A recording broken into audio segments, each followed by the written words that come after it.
চট্টগ্রামে সেনাবাহিনী পুলিশের ওপর ইসকন সমর্থকদের হামলা, গ্রেফতার ৮২।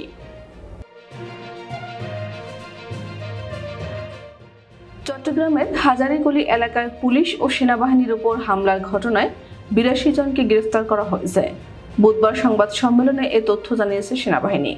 সামাজিক যোগাযোগ মাধ্যম ফেসবুকে পোস্ট দেওয়াকে কেন্দ্র করে দুর্বৃত্তের হামলায় আইনশৃঙ্খলা বাহিনীর ১২ সদস্য আহত হয়েছেন।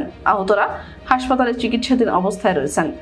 মঙ্গলবার সন্ধ্যায় ৭:৩০টার দিকে শহরের হাজারীগলিতে উদ্ধার অভিযান পরিচালনা করতে গেলে যৌথ বাহিনীর উপর হামলার এই ঘটনা ঘটে। পুলিশ সূত্রে জানা যায়, কয়েকদিন আগে হাজারীগলির মিয়া শপিং সেন্টারের দোকানি ওসমান মোল্লা তার ফেসবুক অ্যাকাউন্ট থেকে ধর্মীয় সংগঠন ইসকন নিয়ে একটি পোস্ট শেয়ার করেন। এতে ক্ষুব্ধ হয়ে হিন্দু সম্প্রদায়ের কিছু লোক মঙ্গলবার সন্ধ্যায় জয় শ্রীরাম স্লোগান দিয়ে তার দোকানটিতে হামলা চালায়। হামলার মুখে শাটার বন্ধ করে দিলে বিক্ষুব্ধ লোকজন দোকানটির সাইনবোর্ড ভাঙচুর করে দোকানের সামনে অবস্থান নিয়ে বিক্ষোভ করতে থাকে। এ সময় কয়েকজন দোকানের সামনে দাঁড়িয়ে হামলাকারীদের থামানোর চেষ্টা করেন। খবর পেয়ে পুলিশ ও সেনাবাহিনীর ঘটনাস্থলে যায়। বিক্ষুব্ধ লোকজনকে শান্ত করার চেষ্টা করেন তারা। এক পর্যায়ে দোকান থেকে ওসমানকে উদ্ধার করে নিয়ে আসার সময় হামলাকারীরা তাকে তাদের হাতে তুলে দেওয়ার দাবি জানান। এ সময় ইটপাটকেল ছোড়েন তারা। পুলিশ হেফাজতে ওসমানকে থানায় নিয়ে যাওয়া হয়। এতে ক্ষিপ্ত হয়ে যৌথ বাহিনীকে লক্ষ্য করে আবারও ইটপাটকেল ও স্বর্ণালঙ্কার গড়ার কাজে ব্যবহৃত অ্যাসিড নিক্ষেপ করে বিক্ষুব্ধ লোকজন। এতে নগর পুলিশের সহকারী কমিশনার মাহফুজুর রহমান সহ ৮ পুলিশ সদস্য আহত হন।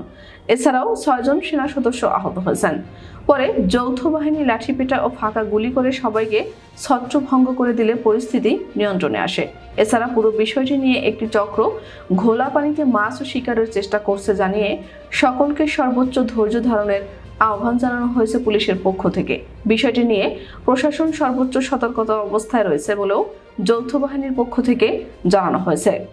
চট্টগ্রামের কোতোয়ালি থানার ওসি ফজলুল কাদের চৌধুরী বলেন, আইনশৃঙ্খলা বাহিনী বিক্ষোভ থামাতে গেলে তারা পুলিশের উপর হামলা চালায়। পরে সেনা সদস্য যান ঘটনাস্থলে। বিক্ষোভকারীরা যৌথ বাহিনীর উপরও হামলা চালায়। আটককৃতদের জিজ্ঞাসাবাদে যৌথ বাহিনী বেশ গুরুত্বপূর্ণ কিছু তথ্য পেয়েছে জানিয়েছে একটি সূত্র। তারা বলছে, এটি কোনো বিশেষ সম্প্রদায়ের কাজ নয়, বড় একটি লক্ষ্য নিয়ে একটি চক্র কাজ করছে বলে যৌথ বাহিনীর সূত্রটি জানিয়েছে।